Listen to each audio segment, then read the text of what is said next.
Good morning to all of you. Today will be discuss about in chemistry. Chapter first तुम्हारा है रसायन विज्ञान कक्षा 11। तो आइए आज इसमें हम सबसे पहले जानते हैं कि हमारा सिलेबस क्या है और बोर्ड ने क्या क्या इसमें से हटाया है और हमें क्या पढ़ना है और क्या नहीं पढ़ना है। तो आइए जैसे देखते हैं रसायन विज्ञान की कुछ मूल अवधारणाएं। इसमें सिर्फ हमें कितना पढ़ना है, 5 अंक मिलना है, ठीक है। इसमें से कुछ टॉपिक को हटा दिया गया है, जो टॉपिक हटा दिया गया है हम आपको वो नहीं पढ़ाएंगे। जो टॉपिक है उसी के बारे में हम डिस्कस करेंगे। जैसे इसमें इसका इंट्रोडक्शन है उसके बारे में बताएंगे, फिर कुछ और हेडिंगें हैं वो बता देंगे, ठीक है। फिर इसमें आ जाते हैं सेकंड चैप्टर में तुम्हारा, जो कि 6 नंबर आना है सिलेबस के अकॉर्डिंग। जो अभी बोर्ड ने नया सिलेबस दिया उसके अकॉर्डिंग इसमें हमें सिर्फ 6 नंबर का क्वेश्चन आना है। तो जैसे परमाणु की संरचना, इसमें से कुछ चीज़ें हटी हुई हैं, वो चीज़ हमें नहीं पढ़ना है और क्या करना, जो चीज़ है वो हमें पढ़ना है। फिर नेक्स्ट चैप्टर तुम्हारा है तत्वों का वर्गीकरण और गुणधर्मों की आवर्तिता है, ठीक है। क्या है, तत्वों का वर्गीकरण और गुणधर्मों की आवर्तिता। इसमें भी कुछ चीज़ें हटा दी गई इस चैप्टर से, जो कि उसे हमें नहीं पढ़ना है और जो चीज़ें हैं उसे हमें पढ़ना है। सबसे पहले हम जानते हैं कि रसायन विज्ञान है क्या। पहले हम इसके कुछ टॉपिक्स को जानते हैं, उसके बाद हम टॉपिक पे आते हैं, ठीक है। तो सबसे पहले हमें जानना है रसायन विज्ञान है क्या। तो रसायन विज्ञान की वह शाखा है जिसके अंतर्गत हम पदार्थों के द्रव्य, संगठन, गुण, संरचना इत्यादि के बारे में जानते हैं। तो जैसे ये हमारा हो गया इसका परिचय।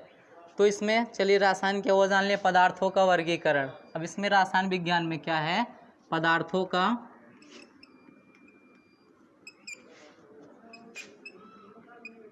वर्गीकरण, ठीक है। रसायन विज्ञान में पदार्थों का वर्गीकरण 3 प्रकार से किया गया है। पहला है तत्व, दूसरा है यौगिक, तीसरा है मिश्रण। तो आइए पहले हम जानते हैं, जैसे कि 10 में हम लोगों ने पढ़ लिया था कि तत्व क्या है। फिर तत्व के हमने क्या पढ़े थे, प्रकार पढ़े थे। अगर नहीं पढ़े हैं तो चलो हम फिर से बता देते हैं। तत्व वे पदार्थ होते हैं जिनमें कुछ भार होता है और वो स्थान घेरते हैं, उसे हम पदार्थ कहते हैं। जैसे पत्थर हो गया, लकड़ी हो गई, ठीक है, पानी हो गया। इसी प्रकार से बहुत सारे वस्तुएं हैं जिनमें क्या होता है, भार होता है, जो कुछ स्थान घेरती हैं, उन्हें हम क्या कह सकते हैं, पदार्थ कह सकते हैं। इसी प्रकार से तत्व को भी डिफाइन किया गया है कि वे तत्व या परमाणु या पदार्थ जिनमें कुछ भार होता है, जो स्थान घेरते हैं, उन्हें हम तत्व कहते हैं। अब तत्व कितने प्रकार के हैं, 3। पहला है धातु, अधातु और उपधातु। जैसा कि हम लोगों ने 10th में इसे पढ़ा था। धातु वे तत्व होते हैं या वे पदार्थ होते हैं जो जलीय विलयन में घोलकर H+ आयन देते हैं। क्या देते हैं, H+ आयन देते हैं, उन्हें हम क्या बोलते हैं, तत्व। या तो इनके इलेक्ट्रॉनिक विन्यास करते समय इनके वायतम कोश में कितने इलेक्ट्रॉन पाए जाते हैं, 1, तो वो क्या कहलाएंगी, धातु कहलाएंगी। अधातु देखते हैं, वे तत्व जो जलीय विलयन में घोलकर OH- मीन्स हाइड्रोक्सी आयन देते हैं, उन्हें हम क्या बोलते हैं, अधातु बोलते हैं। फिर उपधातु क्या है, ये वे तत्व होते हैं जिनमें धातु और धातु दोनों का गुण पाया जाता है, ठीक है।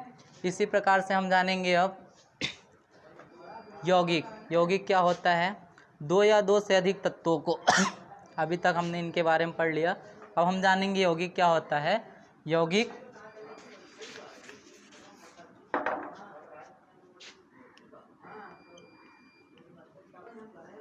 यौगिक वे तत्व होते हैं जब 2 या 2 से अधिक तत्वों को एक निश्चित अनुपात में मिलाया जाता है तो एक नया पदार्थ बनता है, जिसे हम यौगिक कहते हैं। फिर मिश्रण जानते हैं क्या होता है। जैसे यौगिक हो गया H2, इसमें हमने क्या किया है, हाइड्रोजन के 2 अणु लिए हैं और ऑक्सीजन के 1 अणु। इनको 2:1 में मिलाने पर, एक निश्चित अनुपात में मिलाने पर क्या बना है, हमारा जल, जो कि एक क्या है, यौगिक है। इसी प्रकार से HCl ले लो, ये भी क्या है, हमारा कोई यौगिक है। इसका अनुपात और इसका अनुपात निश्चित है। फिर मिश्रण देखते हैं। मिश्रण किसे कहते हैं? जब दो या दो से अधिक यौगिकों को आपस में किसी भी निश्चित अनिश्चित अनुपात में जब दो या दो से अधिक यौगिकों को किसी अनिश्चित अनुपात में मिलाने पर जो हमें पदार्थ बनता है उसे हम क्या कहते हैं? मिश्रण कहते हैं। इसके बाद पदार्थों का वर्गीकरण हमने जान लिया कि रसायन विज्ञान में क्या होते हैं, कितने प्रकार के होते हैं। ठीक है, अब चलिए हम जानते हैं समांगी और विषमांगी क्या होता है। समांगी पदार्थ और विषमांगी।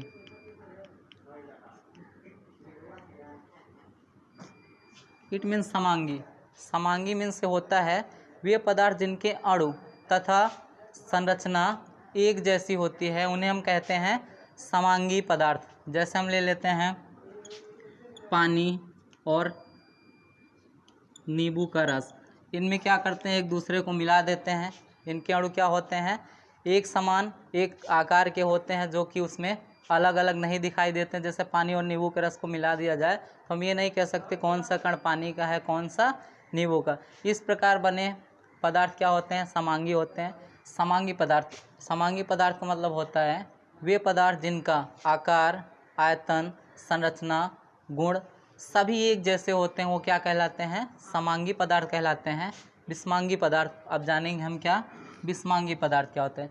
विषमांगी पदार्थ में उनके अणु, आकार, आयतन दोनों निश्चित नहीं होते और वो भिन्न भिन्न होते हैं। उस प्रकार के पदार्थ को हम क्या कहते हैं? विषमांगी पदार्थ कहते हैं। इसमें ना तो इनके गुण समान होते हैं, जैसे एक कण का व्यास 2 मीटर है तो दूसरे कण का व्यास 4 हो सकता है, आधा हो सकता है। इस प्रकार के पदार्थ को हम क्या कहते हैं? विषमांगी पदार्थ कहते हैं। और इनका जो रासायनिक संरचना होगी, जो रासायनिक संगठन बनेगा, वो क्या होता है? निश्चित नहीं होता है, भिन्न भिन्न होता है।